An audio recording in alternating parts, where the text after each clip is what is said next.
Hey guys, this is Amber from NotableInk.com. I'm delighted to be bringing you another Alex Syberia project. So this is one of Alex's new releases. So this is her Summer Wreath Digi Stamp. It is available now for sale on her website, and you can find that over at alexsyberia.com. So I printed this digital stamp in small scale today because I wanted to give some tips to people who are maybe new to color pencils and using color pencils. So one of the things that helped me out when I first started with color pencils is, and I'm going to talk as we go through this, is coloring on colored paper. Now that might seem strange, but for me, I'm going to be coloring these flowers in white. So you can see that my mid-tone gray there, my light gray pencil was very dull. So first thing that you want to know is that your color pencils need to be sharpened. So you're going to need to sharpen frequently throughout your process.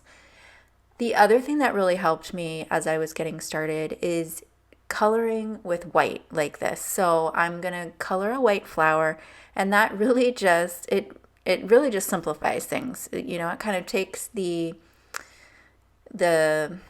sometimes it can be difficult to choose your colors that are going to blend well together, and so this just minimizes things. You've got your dark shadow, which I have this kind of dark medium gray here. I have a light gray and a white, and that's all I'm using for this whole flower. So typically when I color either with color pencils or with Copic markers, alcohol markers, I will put down my darkest color first, so my shadow. Then I'll come in with my mid-tone to soften up the edge of that dark area, and then I'll come in with my highlight. If I'm doing Copic coloring, I'll probably have 4 colors. Color pencils, we're keeping it simple here with just the 3 shades, but sometimes I could have like 7 colors in a one flower. So it really just depends, but this is a kind of beginner tip, so we're going to keep things really simple. And again, we're just doing shadows and highlights. So when you're thinking about your shadows, that was the hardest part for me when I first started coloring, is knowing where the shadows go. So what I recommend is finding a real life photo of the type of flower that you're that you're coloring, and look at the shadows. Look at where they would be. Now, there's 3 main areas where you're going to put shadows on a flower. The first is at the base of the petal where it inserts into the center, so that's where you just saw me put it. Next would be underneath a fold, so we're going to do a couple of those. And then in this first petal that I did, it's also going to be anytime there's a petal that is laying on top of another petal, it's going to cast a shadow. So the petal underneath is going to need some shadow. So you can see in between these 2 petals, I have a shadow where that petal sits underneath. So those are your 3 basic places. You might find a few other places. So here I'm going to come in. This is a really small petal, only just a little bit is poking out. I'm still going to put my shadow at the base.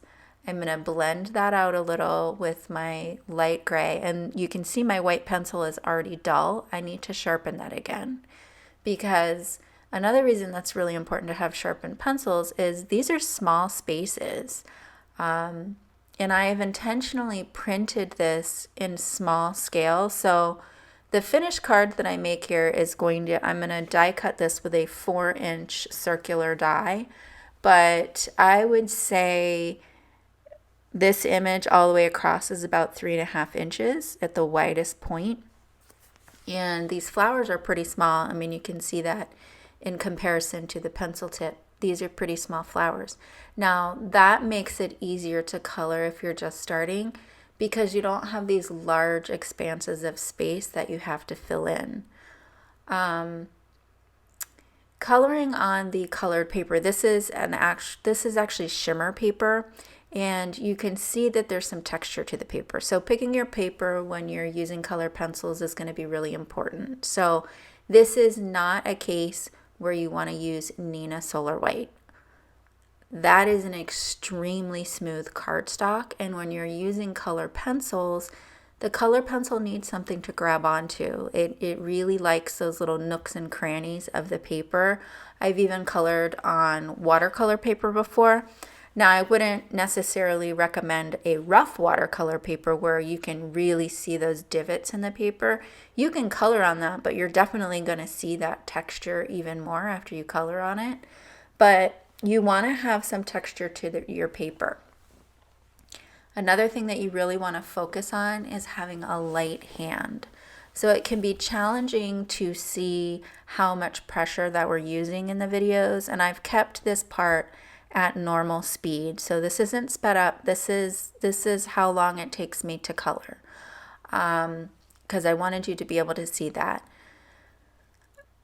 It's really important that you have a light hand. So if your hand is starting to ache when you're using your color pencils, you're pressing way too hard. And that's how I started in the beginning. I wanted like rich colors. I wanted to make sure that it, really looked good. And my hand would ache so bad after coloring. And what happens when you're pressing that hard is that your pencil, I'm going to speed it up now, and we're going to do the same thing for the leaves as well. I'm going to put my shadow in first, and then I'll come in with, here I'm using that same dark gray. Then I'm going to come in with a medium like olive green, and then I'm actually going to use a light yellow for my highlights. So when you're pressing really hard, your pencil is going to smash the tooth of the paper.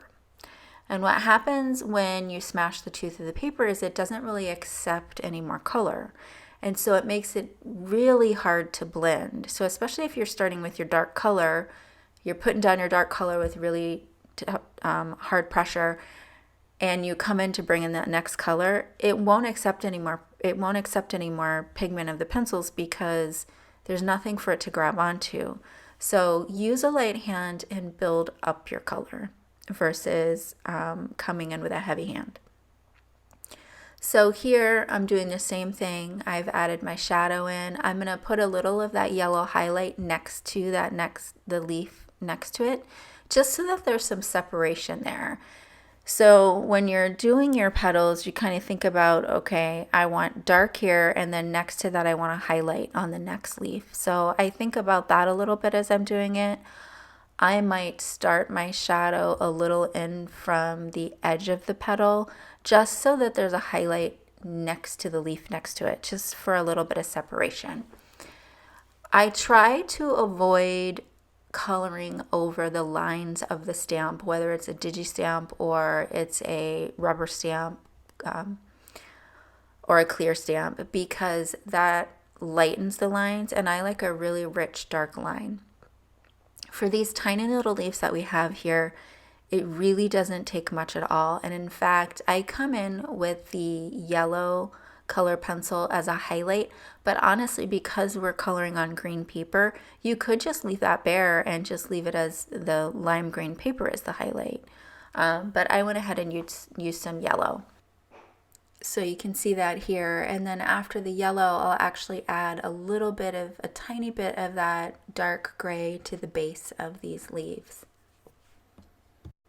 which in leaves this tiny is totally unnecessary. Probably you don't really need to do that, but it really only takes a second because you're just kind of dotting it on.